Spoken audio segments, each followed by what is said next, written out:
Cuffs are off, man. Get right. Too many left in these leagues, but I ain't gonna leave. I'ma get right. Get right. Down to the bottom and scratch it for all the... Hey everybody, Adam Rank here. What's up, everybody? It's Marcus Grant. This is AJ Dillon of the Green Bay Packers. I got to give a shout out to y'all at Get Right Fantasy. If you are not subscribed, what are you waiting for? Do you want to lose your league? Our league. Check out the Get Right Fantasy Network. You got to get right with the Get Right Fantasy Network. Best of luck with your podcast. Appreciate the support. And you're tuned in to watch my boys at Get Right Fantasy Network. Get you right. Enjoy the show. But I tune in every Friday. Strategies provided, I will lock in every way. So go and roll your sleeves up. Yeah, go roll your sleeves up. And I'm getting down cause I roll my sleeves up. And I'm getting right cause I roll my sleeves up.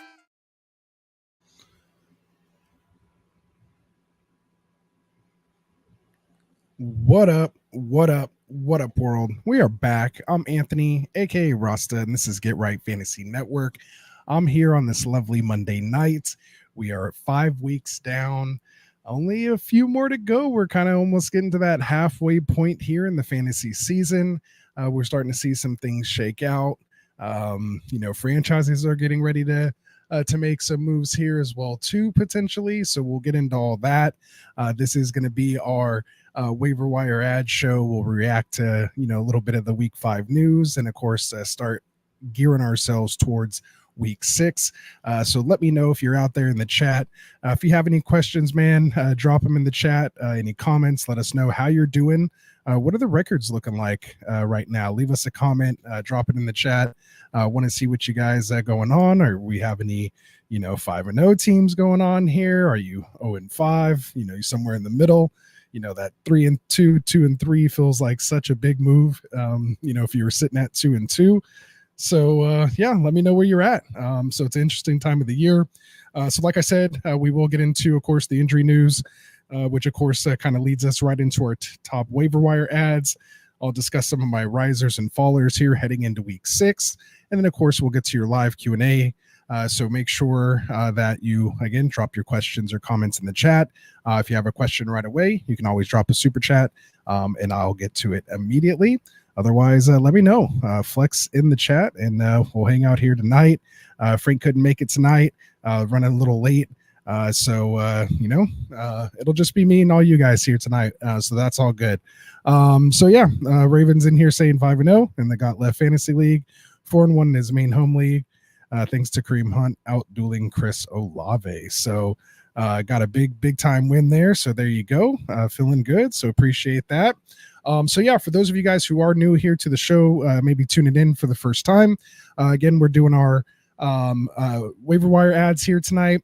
Tomorrow we'll have Tycoon with the Fantasy Boardroom here. And then on Wednesday, Frank and I will be back to actually discuss roster management, man. We'll get some trades and stuff going on, taking your questions, who we're looking to buy, who we're looking to sell, maybe some guys, we think you should hold on to.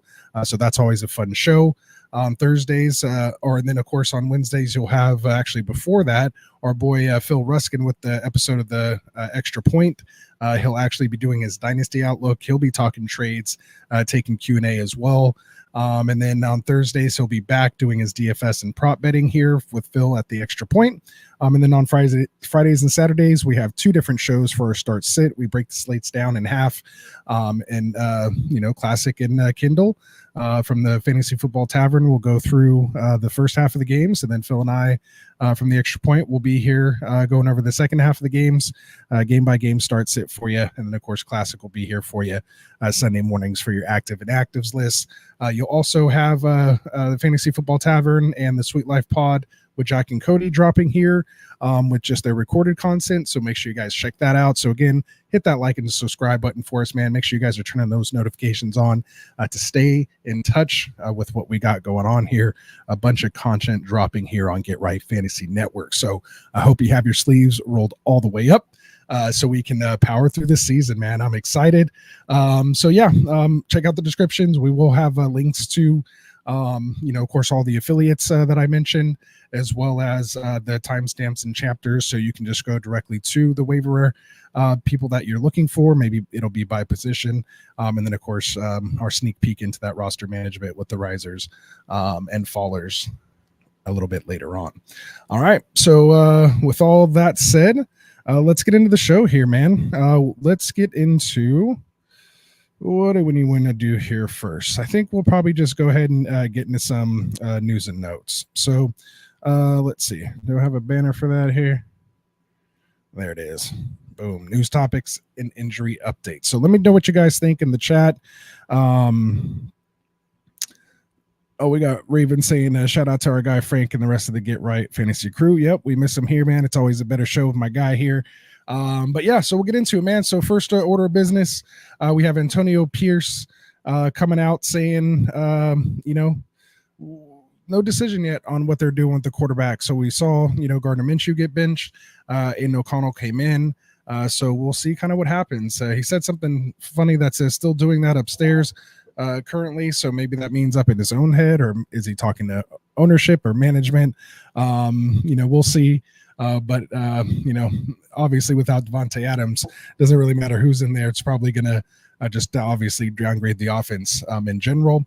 Speaking of Devontae Adams, of course, he has requested the trade. News came out saying he wants to get it done sooner than later. Says, of course, dealing with that hamstring injury. He'll be ready as soon as week 6. So he could be on the move soon. Ton of people interested, of course. So we'll see where he ends up landing. QB change also could be coming in New England. Looks like Drake May might get his opportunity to start Sunday against the Texans. They may just be moving in a different direction there. So, we'll see what happens. Saw a little bit of him, I think, last week. Didn't look great, obviously, just coming up in mop-up duty, but, we'll see how it goes. Appreciate you. Yeah, we'll keep it grinding, my guy. And again, drop your questions in the chat. I will get to them in the Q&A segment at the end of the show. You can always drop a super chat, and I'll get to it right away. But of course, go ahead and leave that question now, and we'll get to them a little bit later on. Or I might take some as we go here, since it's kind of just me tonight. I might have a little extra time, so we'll see how it goes. All signs pointing to Adams being traded as early as tomorrow, but who knows? Yeah, so we don't know. What up, Jeezy? How's it going, man? What up? Hopefully you're staying safe over there, my guy, in the eye of the hurricane out there in Florida, man. So hope you're staying safe, my guy. Man, just please be safe, man. Everyone out there, be safe. All right, so let's get back into some fantasy news here.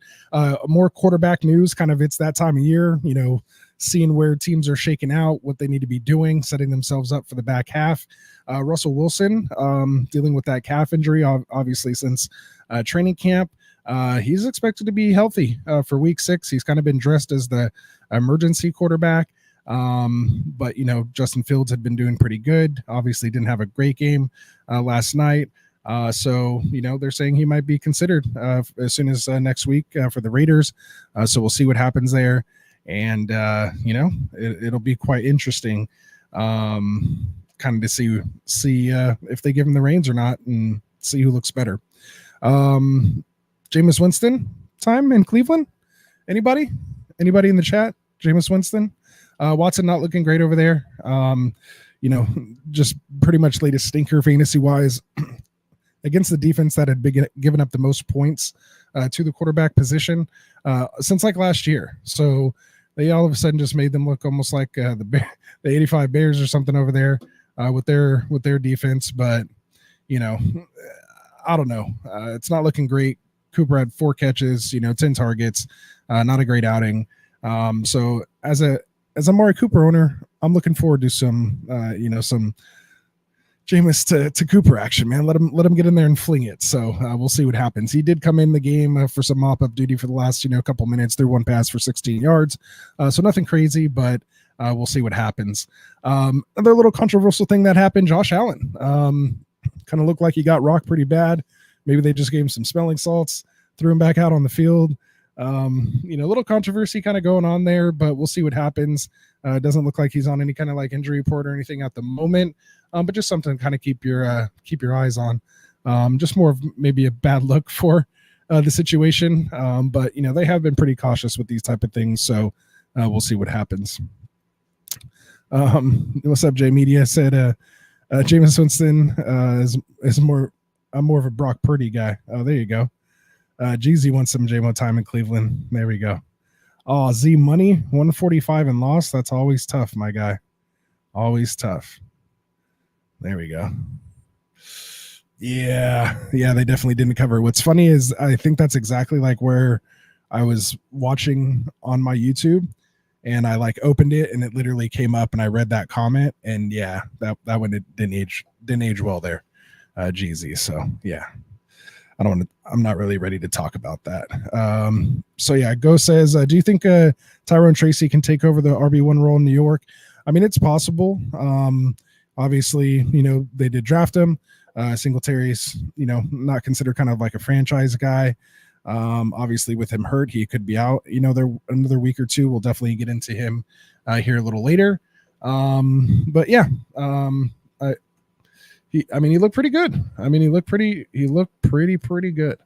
So, what can you say? 63% of the snaps, 18 carries for 129 yards. Only one target, one catch, but that kind of usage, not bad.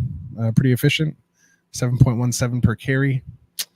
Definitely someone to keep stashed. I have him on several best ball teams, so we'll see what happens. Good stuff there. Joe says, thin at running back, should I start Tajay Spears or Najee this week? I might take my chances with Spears, man, because Najee, he had like the opportunity of a lifetime and it didn't do anything with it. So I don't know, man. I haven't been that big of a Najee fan. After his rookie year, I actually sold him in our dynasty league, and I was okay with that. So played his highest snaps of the year, had almost his lowest amount of carries, 42 yards on 14 carries, only 2 catches in the passing game. Again, Fields didn't play great, and it was a banged up Dallas defense that had been giving up a lot on the ground. Didn't quite get it done. And 1 week, closer to Warren coming, he's going to be fresher, hasn't played, taking that pounding so far. So, we'll see what happens, man. See what happens. All right. George says, hey man, should I trade Mason for Achan? His other running backs are Barkley and Gibbs. He's 4-1. You have some pretty upside guys, so I would probably just take my chances. I'm not really feeling what, is going to happen there with CMC, but I could understand if there's any doubt in your mind. They are saying he is, of course, quote unquote, eligible to come back after week 6, but from everything I'm seeing there, man, I don't think so. So, Mason's a pretty good hold, but Achan has a ceiling that Mason can and won't get to. So, you're pretty solid. You could obviously at 4-1, you can take that risk. So again, just kind of depends on, how you want to play it. I probably would take that chance if I had that set up, assuming Tua is going to come back before CMC kind of comes back. And I think, that could happen, but Mason's just going to be a nice, depth piece there for you as long as CMC's out. So yeah, that's a tough one though, man. I could see why you're pondering that one. So, all right. So we'll move on here, man. I have some quick, and Cam the Ham, I see you there. We'll get to your stuff here. Don't worry. Let me get to some of the news and notes here and just get this knocked out here really quick. We did get big news on the injury front as far as Rashee Rice. Looks like he's going to be done for the season. Sorry to break that news to you. If you're hearing it, I'm sure you all degenerates in here, so you guys know that already. He's having surgery tomorrow. It looks like they're saying at best case scenario, it's a repair of the LCL. 3-month recovery time is kind of, best case scenario. Worst case, there is some damage to the ACL, and that could delay his potentially start of the beginning of next year, since it is week 5 now. And obviously we know ACLs are typically 10 to 12 months. You want to be nice and past that 12-month period, ideally. So we'll see how that goes. Obviously, I'm sure we'll discuss this a lot, during the off season and seasons coming up, but we finally did get some type of news here looks like he is going to be droppable from your teams. And then, of course, obviously stash him in your IR and Dynasty. And he was put up in actually the Get Right Dynasty League here today.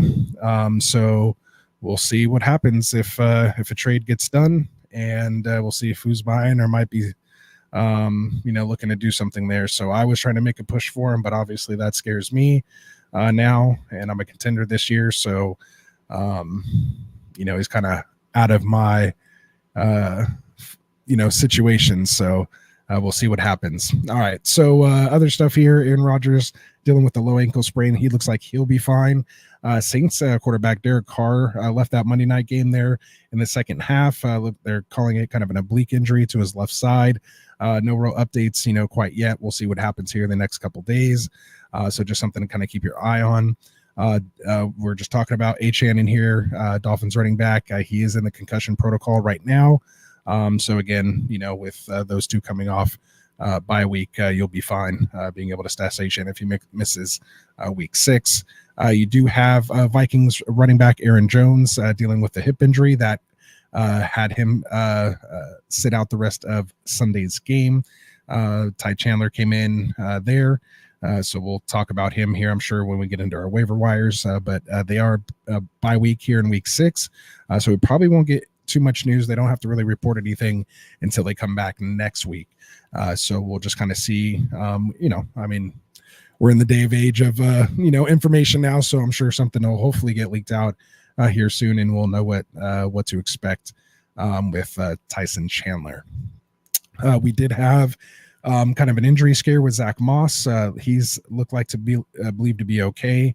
Kind of got twisted up and kind of awkward. He did come back to the game, but then left again. They're saying it's mostly kind of a scare, but we'll see kind of what happened. Other folks are kind of talking about it being similar to what happened with Joe Mixon, and now he's already missed 2 games. So definitely keep an eye on Chase Brown, who played very well in this game. We had already been talking about him being a riser, and we've been mentioning him. He's now 71%, so technically not a waiver wire ad anymore, because we like to stay under that 65% rostership. But he could be a big piece here if Zach Moss were to leave any time or miss any time. We did have Texans wide receiver Nico Collins go down with a hamstring injury, did not return to the game, came out, kind of said, day to day, which looked, fairly well, maybe okay, he'll miss a game. But then now they're saying it's week to week. So, we pretty much know those hamstrings. Anyone who's kind of got them right now has been missing, about 2 to 4 weeks. So make plans to do without. Kind of sucks because he was really making a run for potential wide receiver 1 overall this year, but looks like he'll miss a couple games. So tough to see. Could be a nice bump for Diggs and Tank Dell owners. So of course we'll see here, and we have a name when we get to our waiver wires that you might want to keep your eye on at as well. Was on the thumbnail here tonight. So we do have the Panthers wide receiver Xavier Legette dealing with the shoulder injury. He's considered day to day. Says he expects to play this week. So probably nothing there. We kind of saw that offense come back down to come back down to earth a little bit, but we'll see what happens next week. We do have some kind of good news here on the injury front regarding Jags tight end Evan Ingram. Says there's a good chance he's going to play on Sunday, making the trip to London. So they will be, playing in London here. So that should be pretty interesting. So just to let you guys know, we do have 4 teams on a bye this week. You have Kansas City, who just played here tonight. You have the Los Angeles Rams on a bye here in week 6.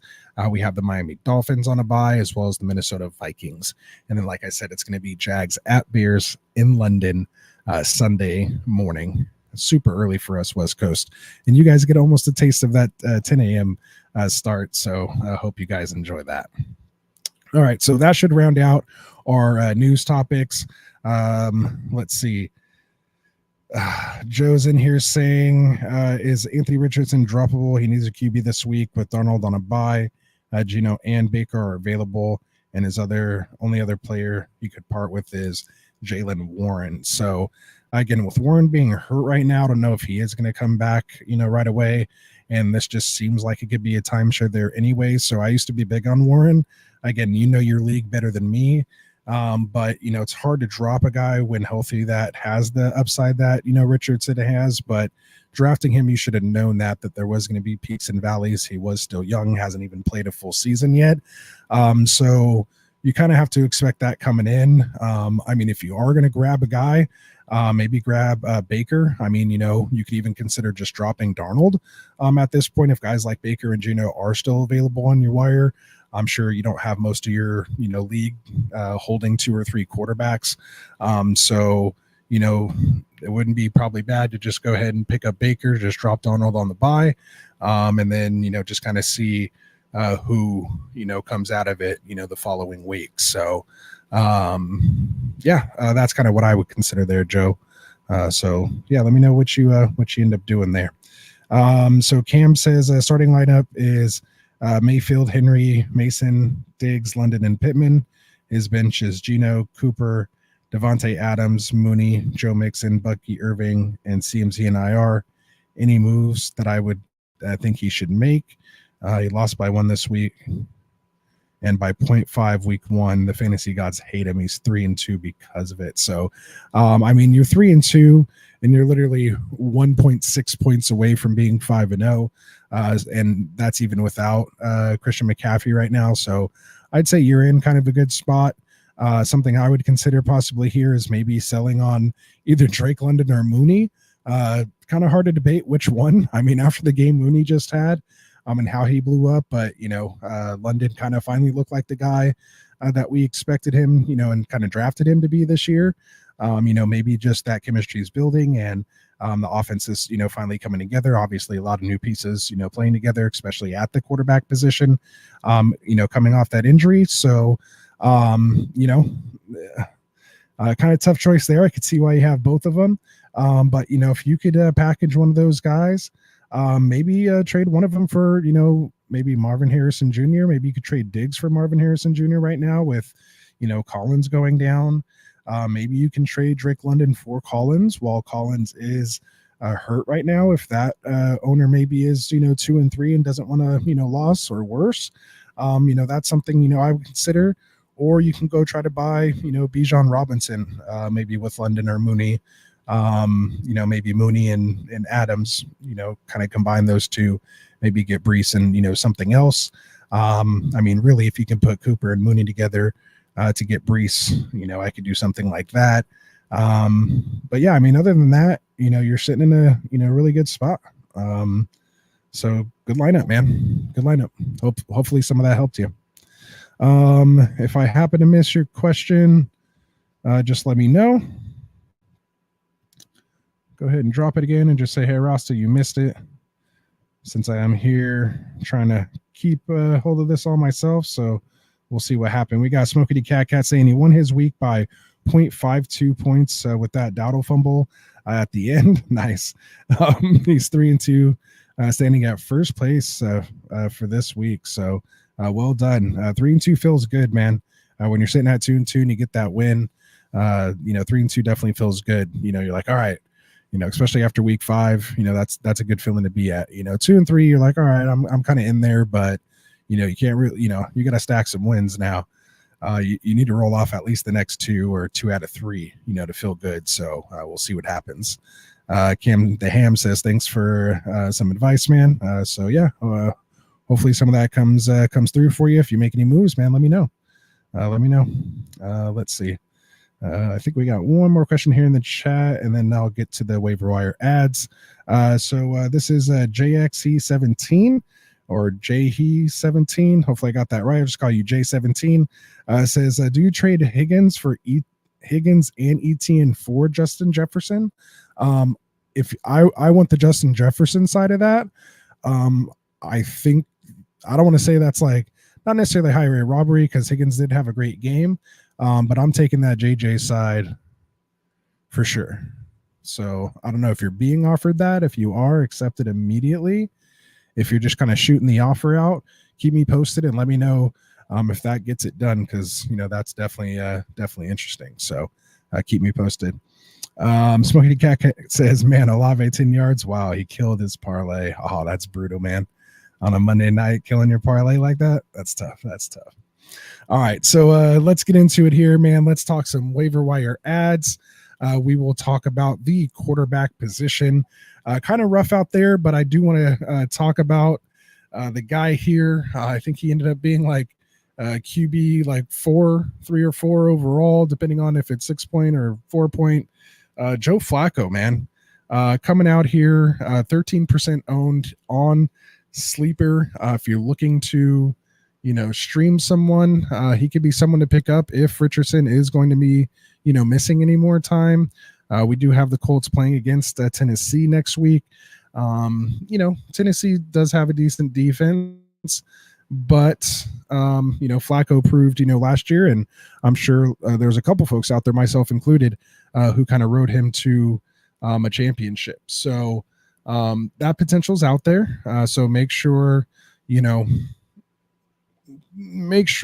again, he's pretty readily available again with Mahomes and whoever else is on a bye week here this week. So you got Mahomes, Stafford, and Sam Darnold. So maybe Flacco might be a nice little fill-in. Looks like Titans have given up the 26th most points or least points to the quarterback position. So they have done pretty good against quarterbacks, but they've only really faced Caleb Williams week 1.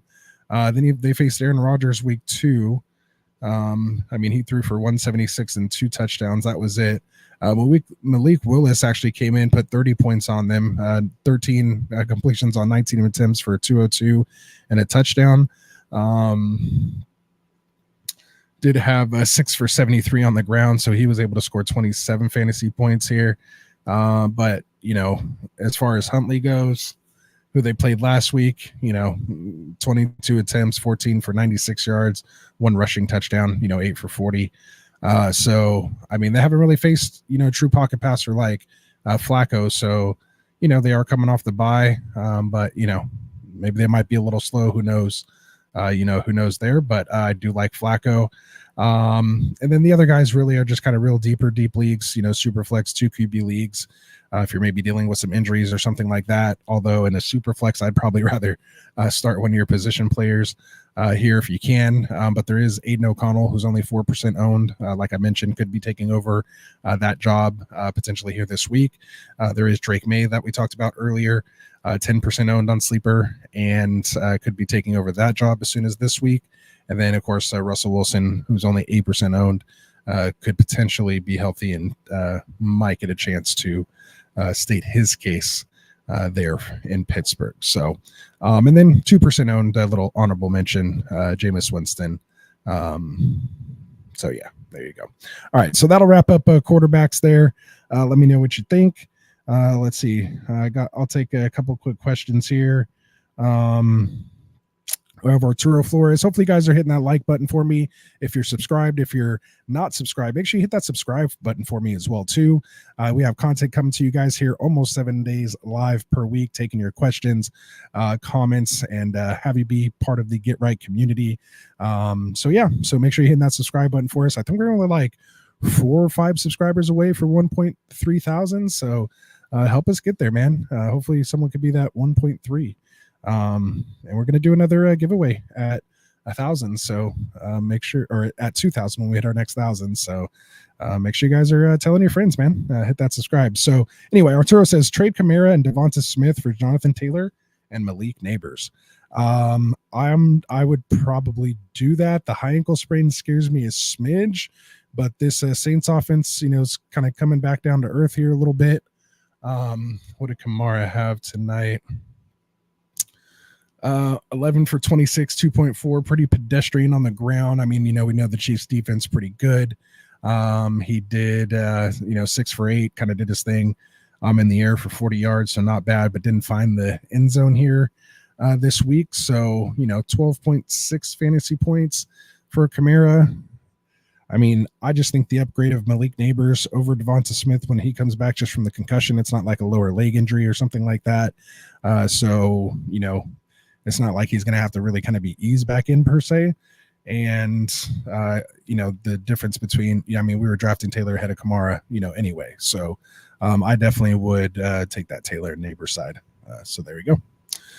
Cam says, should I play Pittman, Mooney, Cooper, or Mixon if available at the flex? I'd for sure do Mixon if healthy, but I doubt he plays.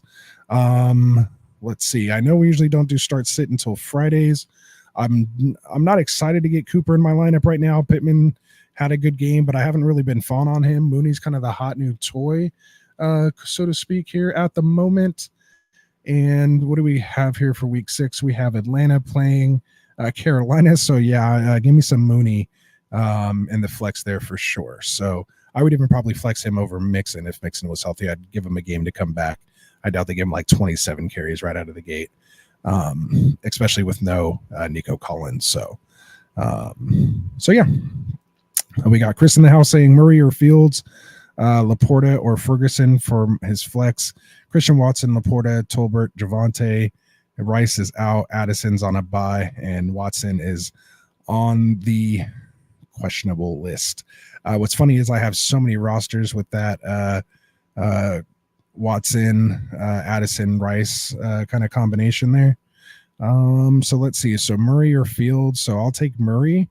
Whether it's trade or to start weekly. Laporta or Ferguson. I kind of like what Ferguson's doing, but I have to assume Laporta is going to be healthy here and hopefully get integrated here into this offense for the back half of the year. So if I'm taking a trade, I'll definitely take, Laporta for Ferguson, especially if it's straight up. And if you're looking to just start somebody next week, you get, Laporta against the Lions. They're actually playing each other. So I'd go ahead and play Laporta in that and hope for a nice shootout. Give me some Baltimore Bengals shootout action over there like that in that game. Might even be able to flex those guys. So for his flex, Watson, Laporta, Tolbert, Javonte.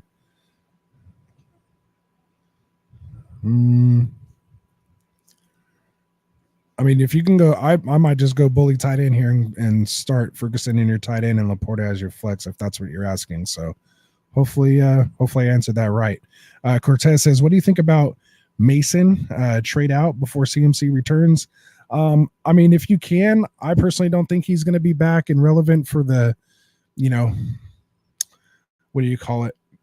Kind of for the fantasy season, so to speak, like maybe a playoff run, but is he going to be the McCaffrey of old?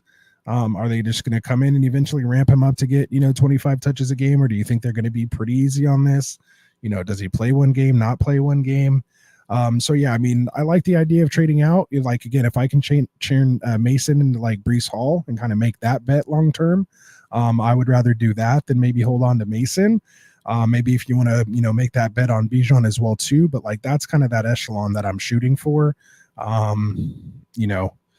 It'd have to be something, something along those lines. I mean, you might have to put something with it, Mason and, something else, Christian Kirk or something like that. Maybe something like that gets it done. So maybe a little more than Christian Kirk, but yeah, something like that might get that done for Breece.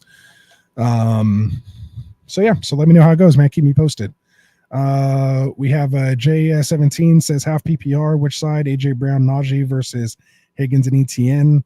It's tough because I like AJ Brown more, but I like the pairing of Higgins and ETN better. But I think AJ Brown's the best player overall. So in that case, I'd probably just deal with Najee or try to move Najee in a different trade to where it doesn't cost me AJ Brown to get off Najee, if that makes sense. So let me know what you think there. Should I trade Metcalf for James Conner and Mooney? That's not bad. As someone who's trying to buy Metcalf, like, I don't know if I would pay Connor and Mooney for. Actually, I probably would. And I do like Metcalf, so I actually like this trade for both sides. Actually, right now, again, just with the way Mooney's playing, like, he's not going to go for 36 or whatever every night, but can he have a nice role in that offense? With the way they could potentially put up points there. I mean, it could be. But he's going to have some down games. Like, it's going to happen. Like, but I think Connor's a nice solid piece, especially if you need a running back. And I would just try to, make sure you get Benson as well, just in case, to try to handcuff him. So, which is kind of hard if you're already taking on the 2-for-1, but yeah, that one I'm really either side for. Like, I honestly don't mind either side. I probably personally would prefer the Metcalf side, but I could, I think that's fair value if you need to get off Metcalf and need to fill other positions. So, Chris says, what should I try to get for Rice? I mean, if it's redraft, like anything, because he's done for the fantasy season. If it's dynasty, I mean, as much as you can, you might, we've seen guys like Brees, come back. We've seen Etienne miss a year, come back. He might be a bad, kind of example based on how he just played. But, for the most part, these guys can come back from these injuries. Javonte was one of them that, didn't quite come back. Akers didn't really kind of get back to where we thought, he would have been. So it is kind of hit or miss when someone kind of gets a serious injury like this. So dynasty, it is kind of tough, but I'd still, as a seller of Rice, I'd probably still want at least a first or something. First plus something, maybe a first and a second, like in Superflex. But I mean, it's so tough because as someone who was trying to buy Rice, like I'm not trying to buy him for a first right now. So again, asked me 2 weeks ago and it didn't fine, but I want to hear more about, I want to hear what happens after this surgery. If it's an ACL on top of the LCL, we're talking like Nick Chubb, and then maybe you see how Nick Chubb comes back and maybe base that decision here, in a couple weeks. But yeah, it's tough, man. It's going to be a risk either way. So just, which side do you want to risk? Pennies on the dollar, so to speak, or those pennies, could be literally, you could have had pennies instead of nothing. So yeah, it's tough. Yeah. And he's saying, yeah, done for the year. Yeah. So hopefully that helps. Should I drop Tyler Kraft or Ty Chandler? I have Laporta after he traded Moss and Pitts for him last week. His RB2 is Chase Brown. All I have for RB depth is handcuffs like Bucky, Braylon Allen, and Algier. I mean, why drop those? Like, if you absolutely need to drop one of those guys, it's maybe Chandler because he's on a bye week this week, so no one's going to be on a rush to pick him up.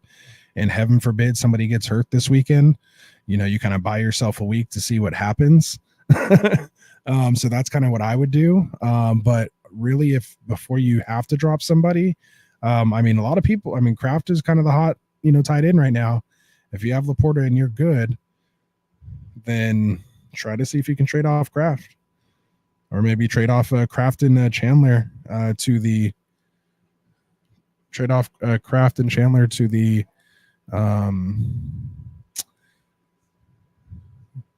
Kraft and Chandler to the Aaron Jones owner. That's what I was looking for. Sorry, guys.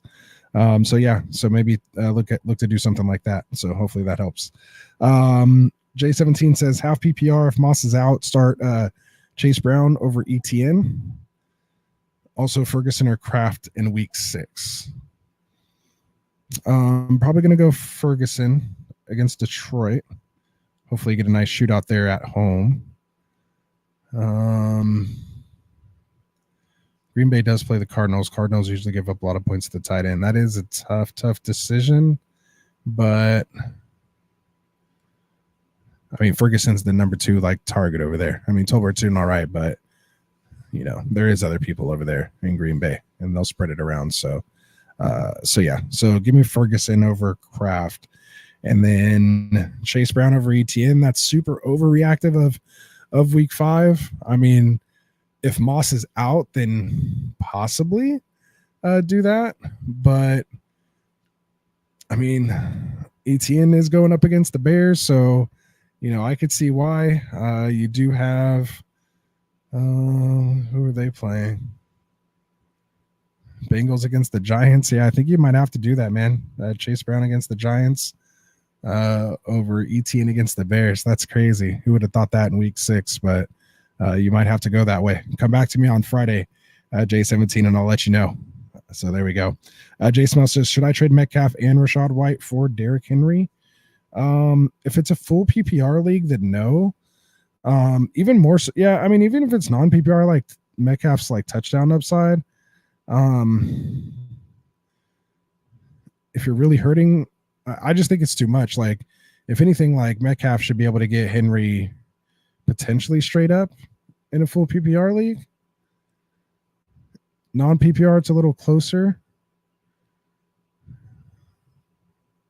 I mean, if that's the cost of doing business, I understand if you feel more comfortable, rolling out Henry, especially depending on who your other wide receivers are. Like if you hit with some guys, late, maybe like a BTJ who's kind of like a mini Metcalf right now.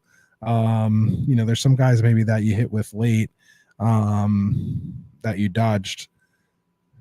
Oh, and you have Brees and Rashad. Yeah, that's tough. Yeah, don't give up on Brees yet. Probably not. I mean, Kyron's like, as long as he stays healthy, man, like that's his backfield, like, and they're gonna give it to him, and they can still move the ball. Stafford's back, they're gonna get Puka and cut back. That's what I take Kyron over. I mean, the only reason we moved Kyron so far back in the draft is because there was the whole quorum nonsense. But I mean, anybody who didn't listen to that was all right with Kyron. I mean, he got hurt a little bit right before the start, so that kind of dropped his ADP as well. So, I mean, I think he's definitely a solid play. He's been solid so far. So yeah.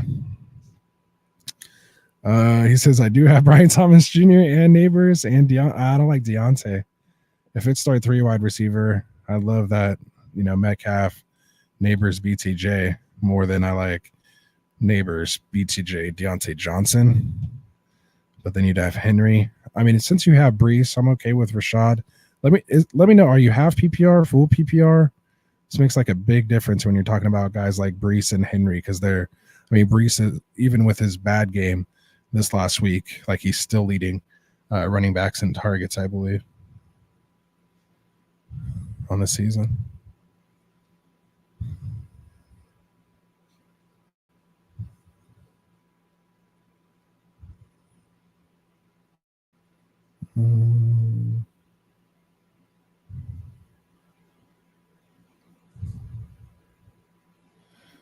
Yeah, so he's tied with Kamara now.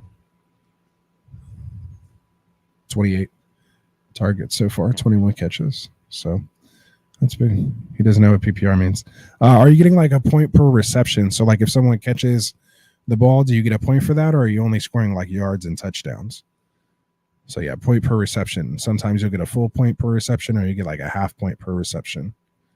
So do your wide receivers score like, Justin Jefferson, or did Jamar Chase score like 40 something points this week? Okay, so yes, 1 point. So yeah, so I'm probably sticking with Brees and Rashad then. I wouldn't give that up because even with Rashad losing his rushing work to Bucky Irving, he's getting like 6-7 targets and catches a game. Baker Mayfield's the check down king, and that's what he does best. And it's probably better that he's not being ran again, in the tackles in between the 20s, because that's more chance of him getting hurt. So let him just kind of be that third wide receiver, that third target, get 5 to 7 targets a game. And hopefully Brees, does well and keep that wide receiver core strong as Deontay as your 4 instead of your 5. You'll be fine when Neighbors gets back. He should be back this week. Usually only miss 1 game with a concussion unless it's real bad. So just keep an eye on that. All right. So hopefully that helps, man. Appreciate that. Keep the questions coming, and we will get to the next waiver ads. So we'll do running back waiver ads here. We'll have Tyler Algier, who I have at still only 39% owned. Obviously, we saw the Bijan, work was kind of weird.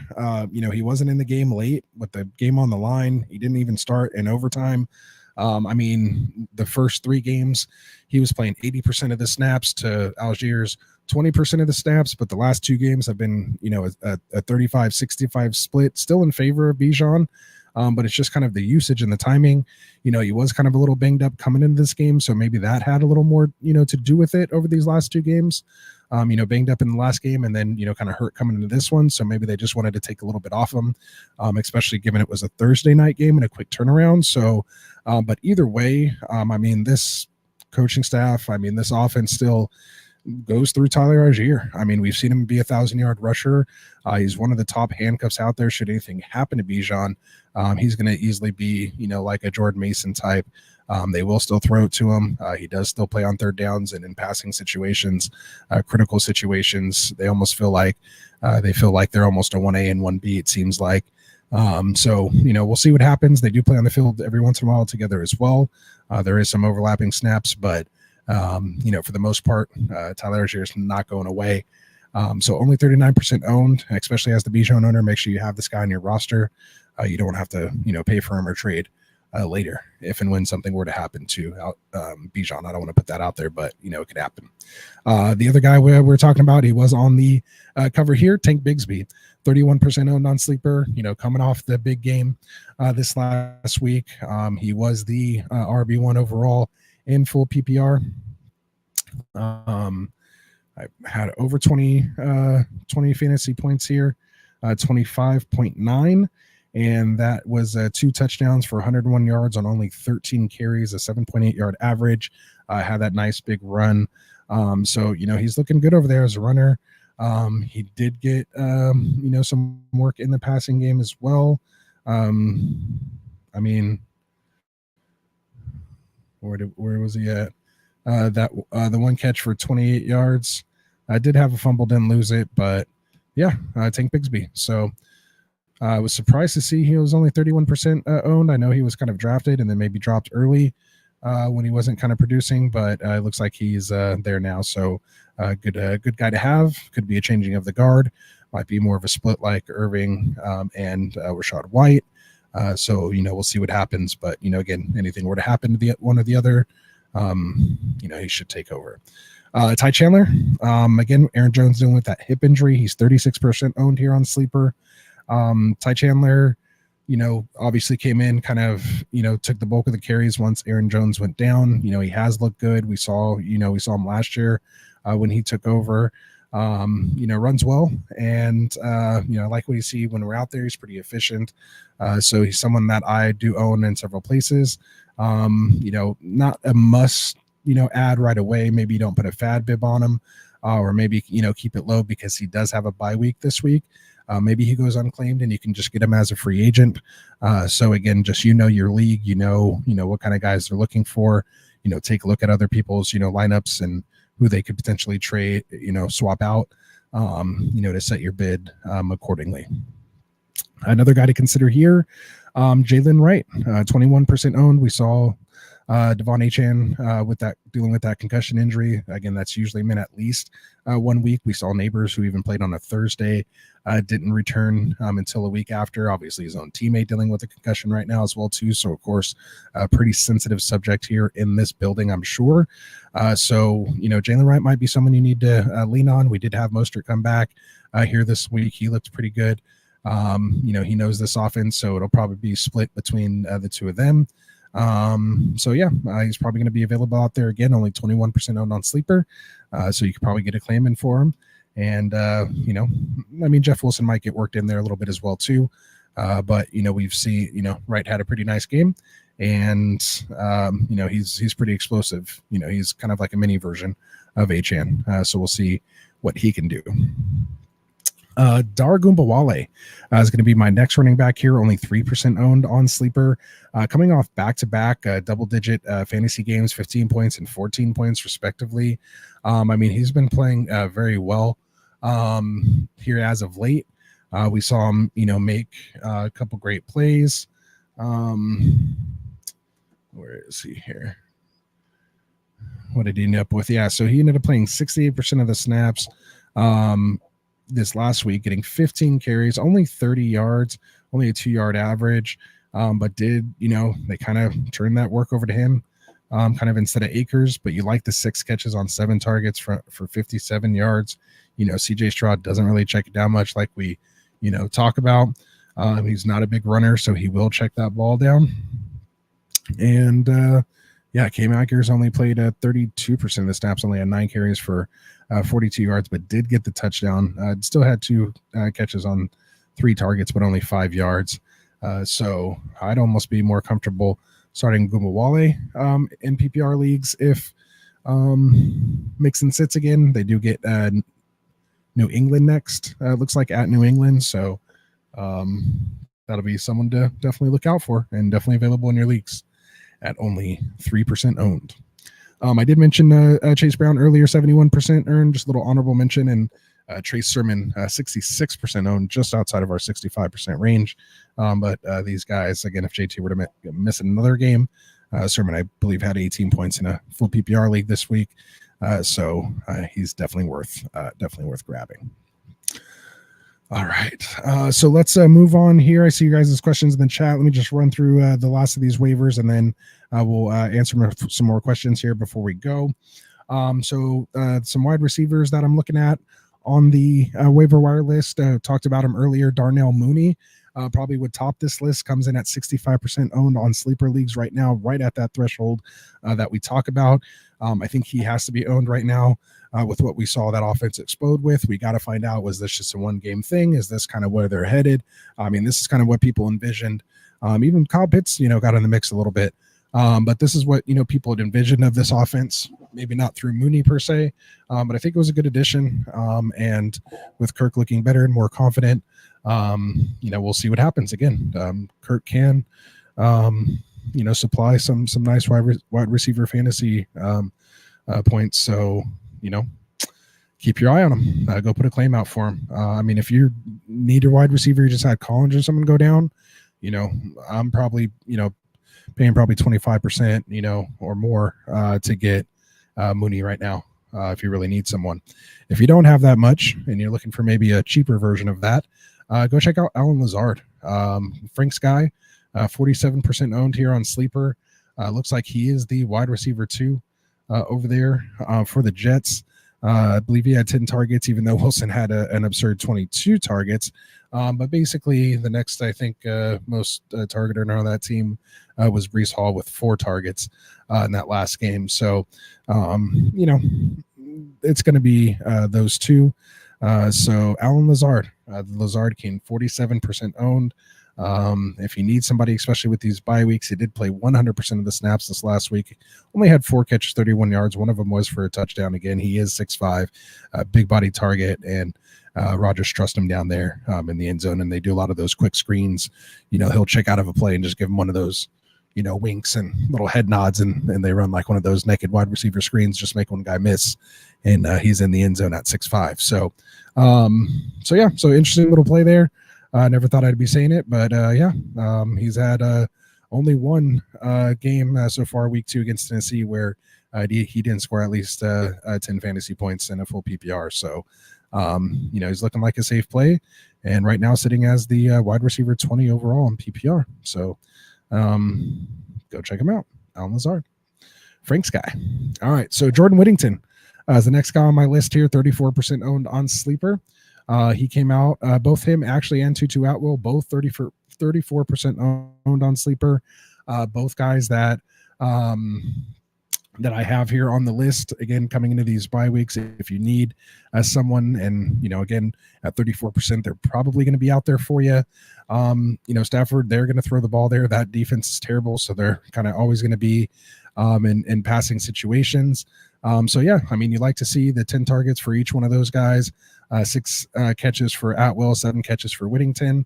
Again, the touchdowns are going to be tough to come by because, again, it's not a great offense. And when they do get close, they're most likely going to, rush it in with Kyron.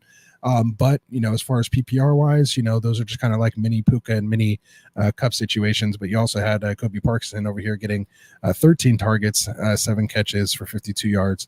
At the tight end position, which he's on my waiver list as well too. Might as well just mention it. Once Cup and Puka come back, that's going to be their targets. But nice to see. And then of course, if you did have to start DeMarcus Robinson, who we thought was probably going to be the one, kind of saved the day with that touchdown there. Only 3 catches on 5 targets, 28 yards, but again, did score the touchdown. So I kind of like all 3 of those guys. They kind of remind me of almost Green Bay wide receiver lights almost over there. So there we go. We got Andre in the house saying, what's up, man? How's it going, Andre? Appreciate you for coming out. Make sure you guys are hitting that like and subscribe button for me, man. We are only a few away, I think 4 or so away from hitting 1.3 thousand subscribers. So again, we appreciate you guys for helping us grow, man, over these last couple years. And hopefully we can really hit that spike and keep continuing to grow and bringing you guys more stuff here on Get Right Fantasy Network. So yeah, if you have any questions, drop them in the chat. I'm going to finish off with my top waiver wire ads here, and then I'll finish off the show with some Q&A. All right, so next guy on my list, man, AD Mitchell didn't have a great game, didn't score double-digit points, but only 22% owned on Sleeper. What I was interested to see when I was kind of going through, watching the game and then kind of looking at the stats, 1 pass for 29 yards, 1 attempt, rushing attempt for 4 yards, had 7 targets, which is nice, and only 4 catches for 38 yards. So again, not a big crazy day, but the fact that they're just, it looks like they're trying to just get him involved somehow, even with the return of Josh Downs, even with Alec Pierce. I mean, he's just like, Alec Pierce is basically a sniper, 3 for 3 for 134 and a touchdown, a 65-yard bomb. That's kind of just like sniper mentality.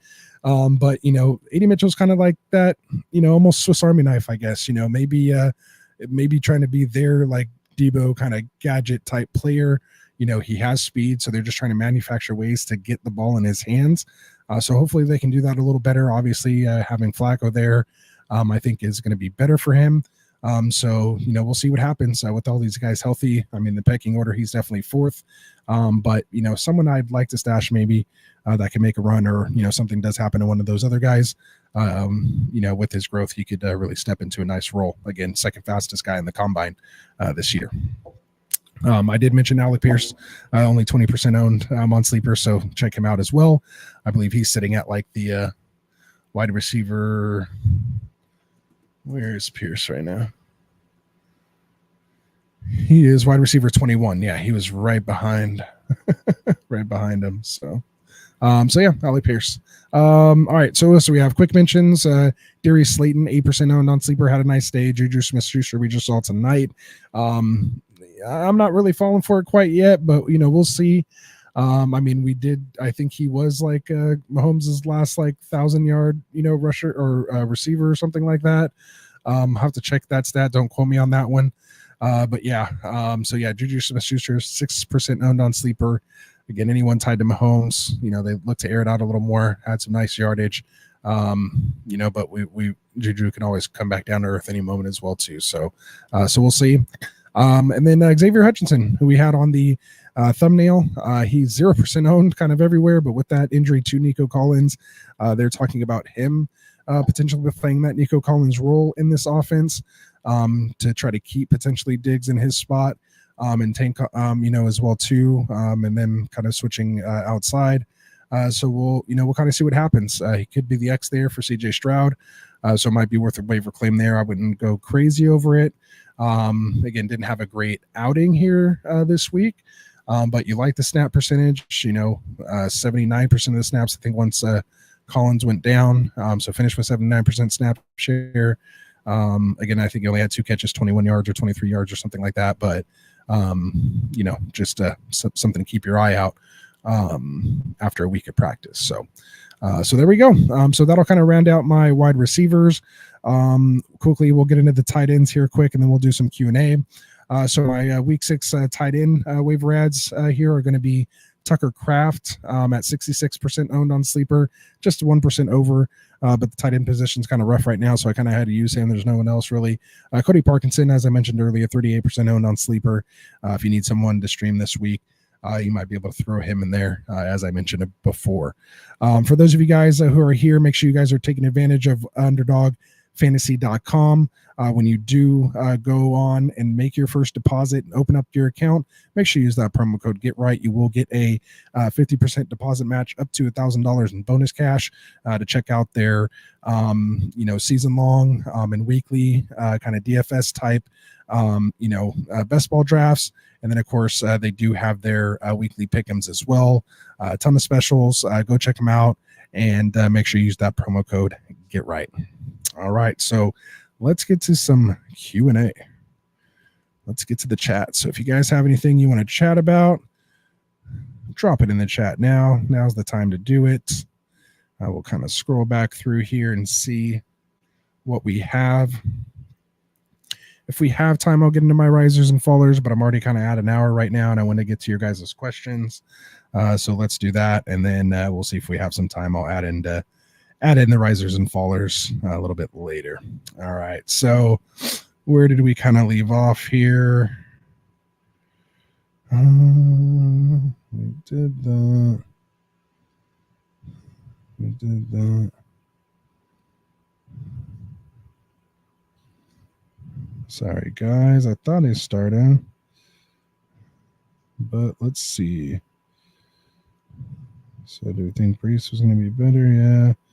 All right, there we go. All right, so I think this is where we left off. So Cam the Ham, he says, any news on Devontae Adams trade?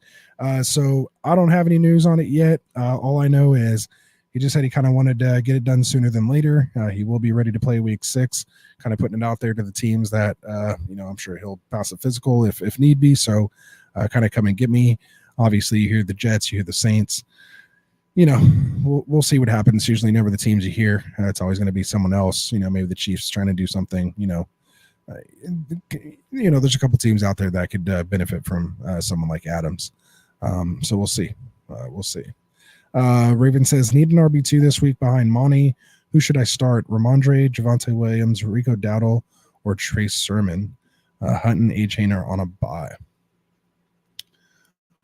Ravens, man, we're not supposed to do start sit, man. On Monday, we're kind of just reacting and how do we get our lineups here together and recover from what happened here last week.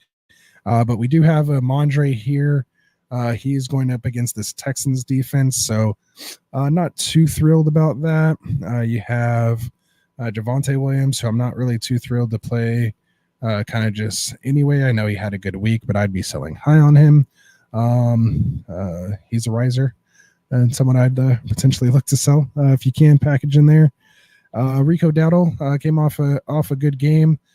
He has that game against the Lions, although even though they got ran on the week before their bye here, they typically have a stout rushing defense, so I'd try to maybe kind of stay away from there. Colts have those are all tough matchups. You got Mondre over there. Man, Colts dealing with this Tennessee front. That's tough, man. You might have to come back on Friday and ask me once I can put some more research in there, because they're all kind of like nothing just sticks out completely there. So that is a good question. If I had to lean towards something, I'd probably just start your best talent, which is going to be Mondre, and hope for the best there against the Texans. So there you go. We have Braden saying, I got Lamar, Kamara, JT, H-Chan, Brian Robinson. Let's go. Marvin Harrison Jr., Devonta Smith, J-Mo, Wandale, Otten, and Conklin. He has Christian Kirk. He's 4-1 in full PPR. Should he make any moves? So I like Lamar. I mean, you basically have like a top 3 quarterback there every week. We've seen what he's capable of here this week. And there's been a couple weeks also where he's throwing 15 passes and not doing as great, but has a nice rushing floor for you, especially if it's 4-point. Kamara, JT, JT and H-N banged up here a little bit. So was Brian Robinson. Had a little usage there, but I like that backfield. If you want to maybe consolidate it and make a run at, Brees, or something like that, maybe, but even still, I'm pretty comfortable with that. If anything, maybe you package Jameson Williams and one of those running backs and maybe try to go get, probably not going to get Neighbors. I do like J-Mo, though. He's on a great offense. Devonta Smith coming back from that concussion. He should be fine. I don't know. I really kind of like those. I like those wide receivers. If you could package, you're not going to get Chase. He just blew up. You're not getting JJ. He's fine. You already have Marvin Harrison Jr. Those are kind of the guys I like to go after. Maybe you could try to make a run at CeeDee Lamb. Somebody's really, hurting, and you can give them one of those running backs, maybe like Kamara and J-Mo, or Kamara and Devonta for CeeDee. But other than that, I think you're sitting pretty good. You can make a run at a tight end, but they're all kind of crap right now. I feel more comfortable taking Tyler Kraft off the or just playing Conklin or taking Kraft off the waiver wire. So there you go. All right, let's see who else we got here. If you can move a package centered around Brian Thomas Jr. for Amon-Ra, would you do that? As the Amon-Ra owner, I mean, I'd have to be hurting at other places, but like I like Brian Thomas, but like Amon-Ra, like those kind of, I have like certain guys that are just kind of like on my probably not going to trade list. Like it'd almost be like it'd have to be a veto worthy trade to like get certain guys off my team, like Chase, you know, Justin Jefferson in the past, you know, Christian McCaffrey, like those kind of guys, like, because there is no trading up from there. Like you've already made it. So I'm not really getting rid of him to trade down. I mean, again, unless he's super hurt and you can give him a nice running back, you know, in return, maybe like Brian Thomas and Jordan Mason or something like that. Like maybe that gets it done for Amon-Ra if he, you know, had like Pacheco and like ETN or, you know, that's what I had, but a couple leagues like that. But yeah, so something like that. So hopefully that helps you, Perry. So good luck. Keep me posted, man. I know you're always here. Let me know how that goes if you get something done. We have Bradley in here. Should I trade Dobbins and Myers for Devontae? Praying that he gets traded to the Bills or the Commanders. It's not a bad trade, you know, to take a chance on. Obviously, you're taking a chance.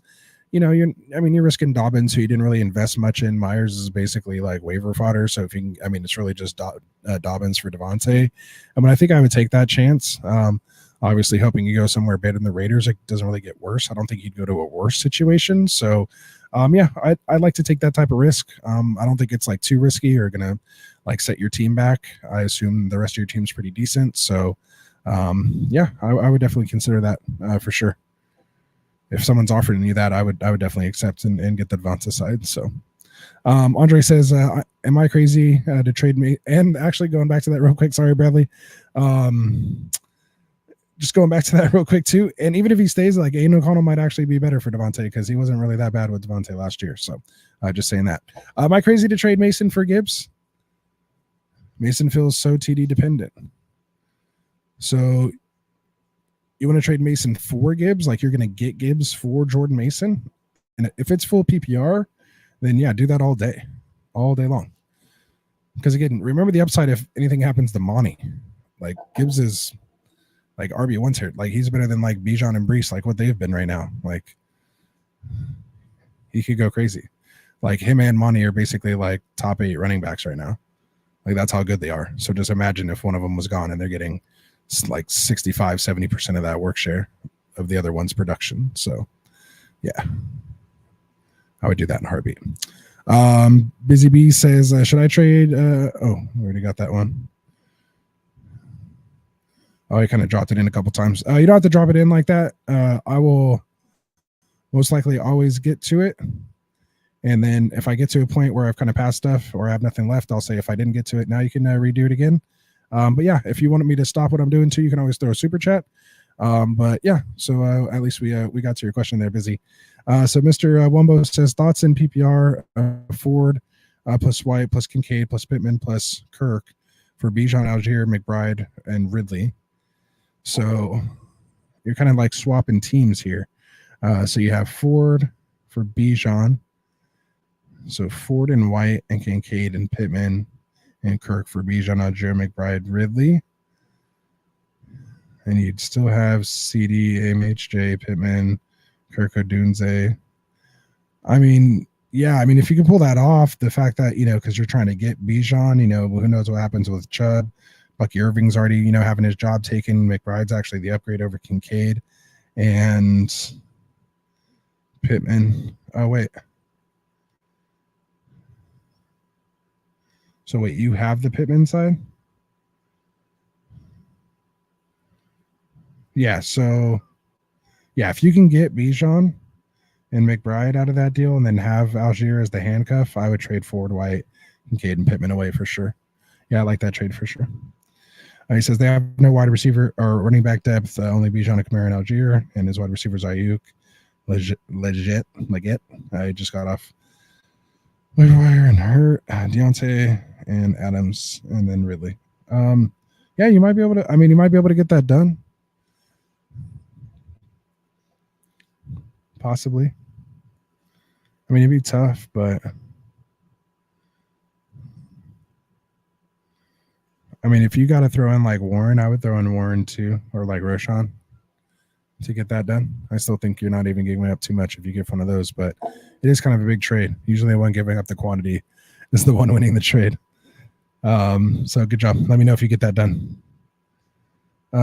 Is Romeo Dobbs worth keeping? I mean, I think so. If you need like a wide receiver 4, someone to get through bye weeks, like, he's not going to go crazy like Jaden Reed, but he has a pretty safe floor. I mean, Squeaky Will kind of gets the grease sometimes. We'll see what he means to the franchise here in a moment.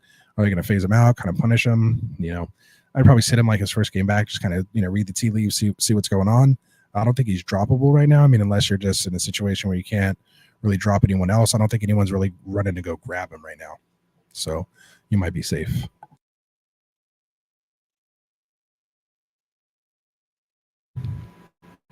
Ooh, hit that mute button just in time. All right, so we'll keep chugging along here. Wamba said he's trying to throw a bunch of all right stuff for an upgrade at tight end and running back, giving him some depth. Oh, he's 5-0. Trying to get some momentum, trying to upgrade my bad running backs at the cost of a wide receiver. Yeah, that wide receiver is not even that crazy anyway. We're kind of selling high on him, so I really like that. Get rid of Pittman. Doesn't really have faith in Pittman or Kirk, so I don't mind moving off of them. Kirk, I don't mind, but especially with the comeuppance of Brian Thomas Jr., not bad to move on him now. So there we go. Trade one of them RBs I named for Chase Brown. Who did you name? Bravery or Ravens?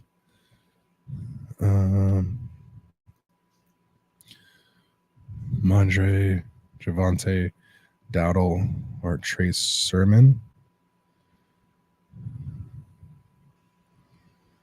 Yes. My answer is yes, except for Ramondre. So I would trade, in order, I would trade Sermon because he's just a temporary play. But if it wasn't Sermon, then it would be Javonte and then Dowdle.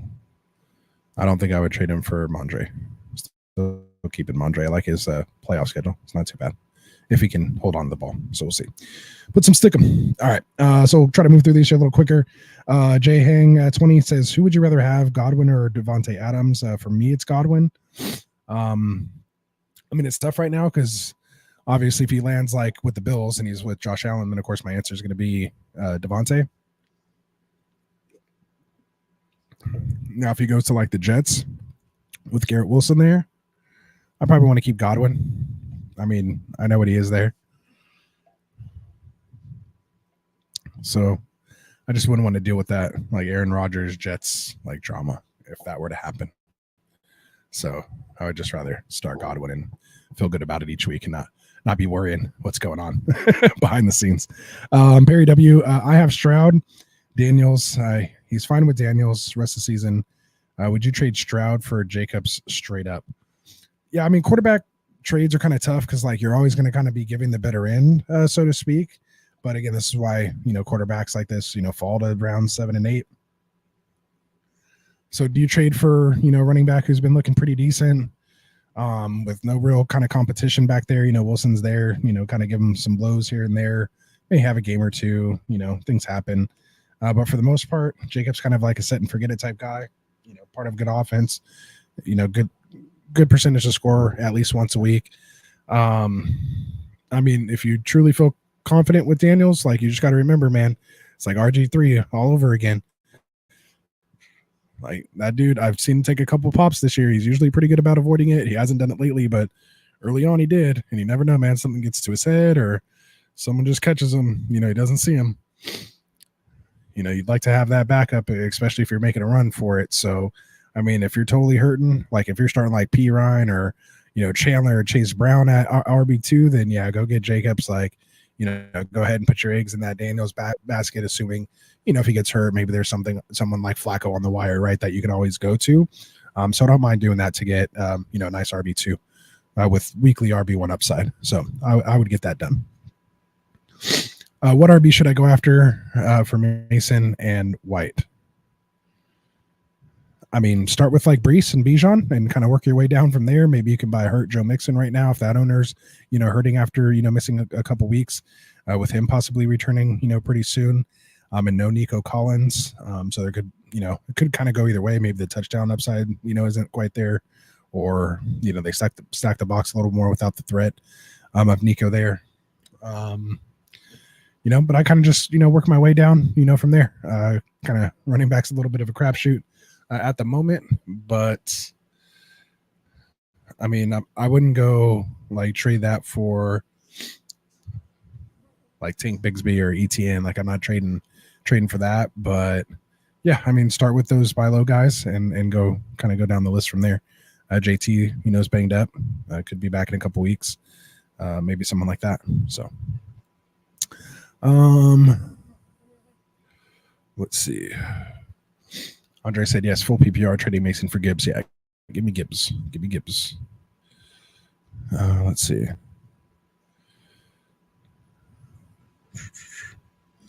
Andre says favorite buy low receivers for the week. Come back on Wednesday, man. We do a whole buy low sell high trade show, so that'll be on Wednesday at 9 p.m. Pacific. So we'll go over that then.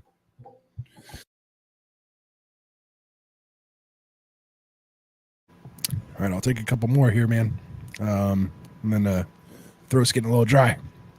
All right, so Raven says bet thanks at Rasta. So yeah, no problem, man.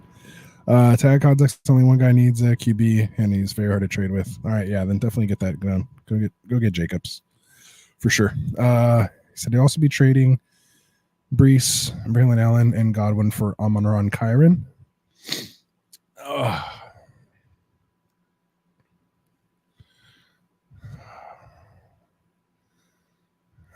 I mean, I'm comfortable with Brees, Allen, and Godwin.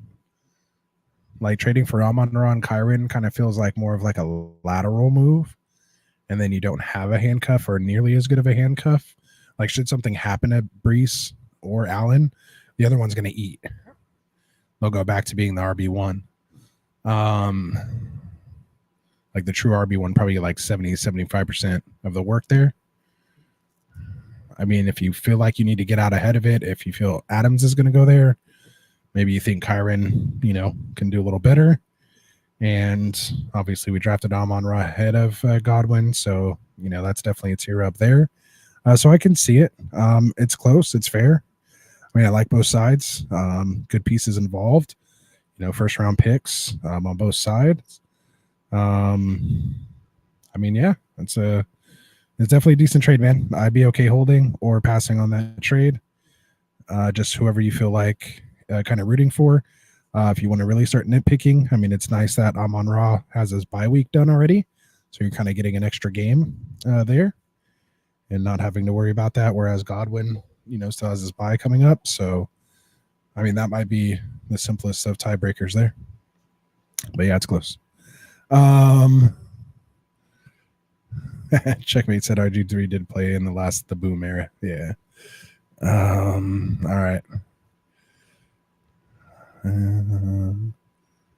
Oh yeah, seeing Wumbo was just saying what I was saying because Amon-Ra was just on his bye and Kyron is on his bye now, so you're set for the rest of the year on that. See, and I didn't even know Kyron's on the bye right now. I didn't even put that together. So yeah, even more so. I really like that trade. It's not a bad trade. I mean, it's really not a bad trade. So there you go. I mean, yeah, it's good stuff. Good offense and kind of mediocre offense. I mean, you'd like it if Kyron's line was a little healthier, but again, getting Puka and Cutback should open things up actually for him a little more. So yeah, it's not bad at all. All right, so I think that might wrap it up here. Let me see. You guys want me to run through a couple risers and fallers, which is kind of like our sneak peek into the buy sell trade show on Wednesday that I mentioned earlier. So just real quickly here, some risers I have at the QB position: Caleb Williams, Jaden Daniels. Some fallers would be Andy Dalton, Josh Allen, Deshaun Watson, and Gardner Minshew losing his job. Running backs, risers that I have: DeAndre Swift, Javonte Williams, who went 5 for 6, 50 yards receiving and 13 attempts and 61 yards. So not bad. I have to give him a little bit of credit there, but I would sell high for sure. A little sneak peek into that. Some running back fallers that I have: Alexander Madison continues to fall for me. Had an opportunity here with Zamir White being out, got basically outscored even by Amir Abdullah I only had 15 carries and 38 yards, 2.5 per carry, and 2 for 3 for 23 yards in the air. So he was a faller for me. Risers, Brian Thomas Jr., man, shout out to him.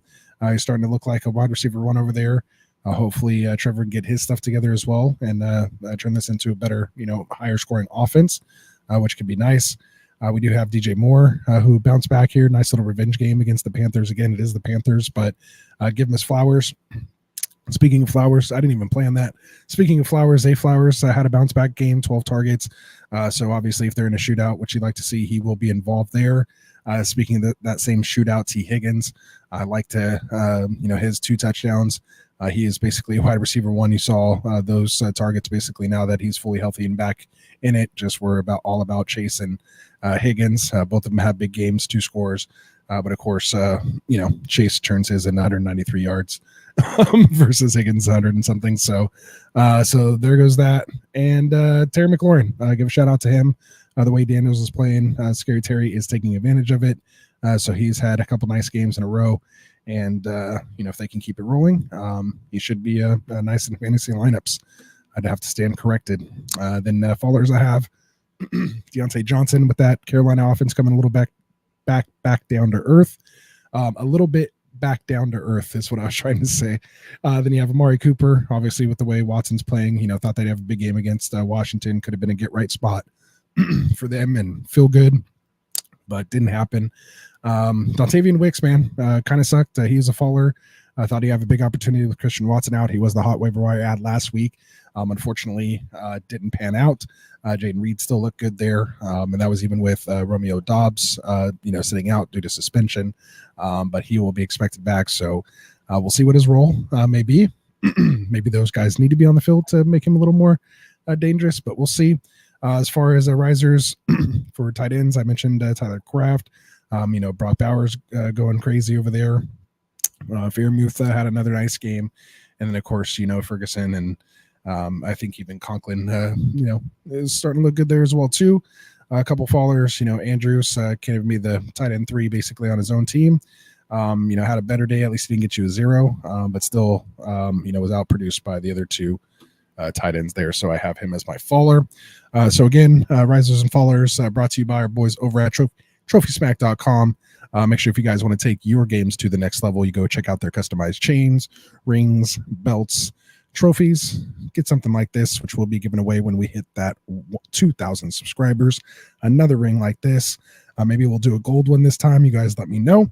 Make sure you guys go check out TrophySmack.com. Use that promo code GetRight on checkout, and you will be able to help support the channel, and we'd really appreciate it.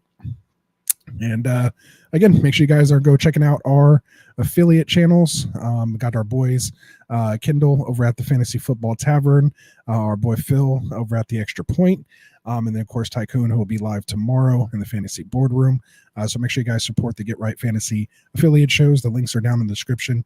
Make sure you guys go check them out and check out their content on their channel as well as here. Oh, really getting there. All right, man.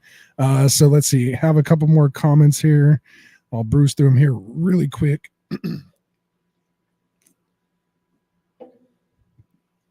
Kind of wet my palate here a bit, guys. Tough doing a solo show here tonight. But there we go. Let's see. Where did we leave off here? We got Tycoon in the house. What's up, Tycoon? Saying we're still live. I'm trying to end it right now, man. You could have jumped on here, but it's all good. Everyone's showing love to Tycoon. As I just mentioned, you'll catch him live tomorrow. Make sure you guys check out the Fantasy Boardroom.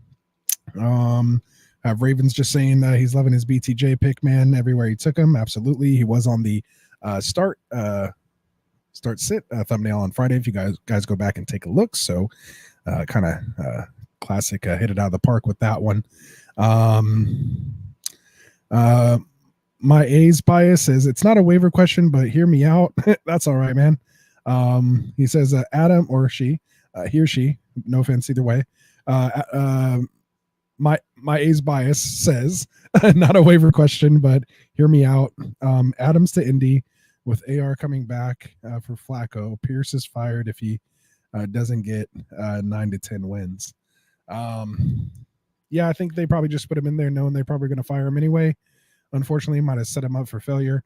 I don't know how they expect to just like trade Adams and go into the season with these two quarterbacks. Like, that's why I've been so down. If you've watched any of the shows, I've been just, not only because of the hat I'm wearing, but I've just not been a fan of this offense. Like, they didn't do anything to get better. I mean, there was, free agents out there. There were guys like Flacco that they could have went and got, but they didn't. They felt like they could write it out with Aiden O'Connell, and they went and settled for someone like Minshew. To me, that's not trying to compete. That's just trying to get a stopgap year, and unfortunately, Pierce is going to pay the price of that. So the Magic might have left the building, and then you get guys like Devontae Adams wanting to leave. Kind of the dominoes are starting to fall there, and I don't want any piece of that as far as having that on my fantasy football team. So there we go. What else we got here?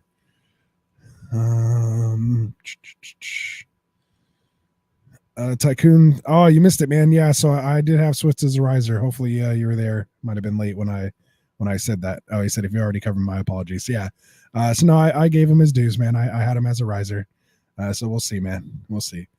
He says BTJ rules, man. Every week starter now. So yeah, so you came around too. So did I. He says it wasn't him and preseason and majorly regret it. One of his bigger whiffs this season. So yeah, so we call our shots here, and stay tuned. Kendall and myself and some of the Get Right guys, we might drop an episode for you guys, giving you some of our earlier takes and see how they kind of are, maybe like a quarter way into the season, so, or a third of the way in. So we'll see. You got Raven saying W stream. All right, man. So that's it, man. Sorry, man. I know you guys are all here again. Appreciate it. Love the support, man. You should came in, man, but I'm dropping it out right now. Oh, you meant let me in on that show that I was just talking about. Yes, we need to do it. We're trying to coordinate it. You were in the chat. We're trying to coordinate it for like Saturday and get it get it done. So yeah, for sure. He said, yeah, you have your proof. I know you have your proof, man. And we know our takes, man. We got it all on tape. So it's there. So there. Yeah. And that's going to be a fun one, man. We all got to get together and do that. Just kind of do like a kind of mid-season kind of check-in. We might give it a couple more weeks and see where it goes. Anyway, all right, guys, man, I appreciate it. Thanks for the support, man. Again, all of us, from all of us here at Get Right, I appreciate having you in the chat there, Tycoon. For Dustin, for Frank, for Classic Mike, man, hope you're feeling better. For, of course, Phil, Kendall, I appreciate what you guys bring here to the channel. And, of course, Tycoon, I already mentioned you, but, of course, what you bring to the channel as well. Yeah, man, loving this thing growing, man. Hopefully we got those new subscribers out there. Hopefully you guys hit that like and subscribe button for us. Helps keeping us grow. We're trying to get over that 1.3 thousand subscriber hump, all the way to 2,000, so we can give out another one of those, subscriber rings. But we'll say 2,000 subscribers this time. I might have to get the new one designed and throw it out there for a little extra incentive. All right, guys, man. I hope you guys all have a good night. Really appreciate it again, all the support. We'll see you back here on Wednesday with our roster management buy sell trade show. And then, of course, we will do our start sit show part 1 and part 2, starting at 6 p.m. Pacific, 9 p.m. Eastern, rolling into 8 p.m. Pacific, 11 p.m. Eastern on Friday, taking your live Q&A questions for probably at least 4 or 5 hours. So, whenever you're there with your Friday night, jump on with us, get your question answered. Enjoy the rest of your night, and we appreciate the support, you guys. Have a good one. There it is, man. 2K on the way. Have a good one, and we'll see you guys on Wednesday. Peace out. Wanted to write fantasy is the play. Marking nothing, but I tune in every Friday. Strategies provided.